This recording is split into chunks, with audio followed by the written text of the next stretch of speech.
Okay, let's check what we got. I've added a link. It goes down there.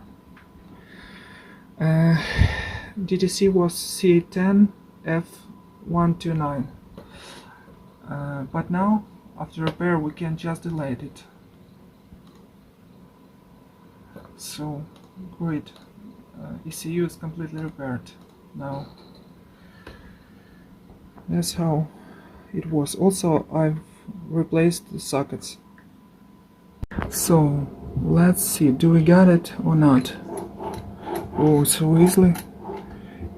I can move it with only the little finger. Okay, so let's check the DTCs.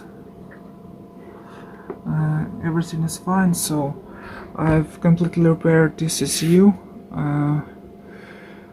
repaired all the tracks, seals, all the things should be sealed, replaced the sockets. So next we will install this ECU to the vehicle and it will run smoothly and fine.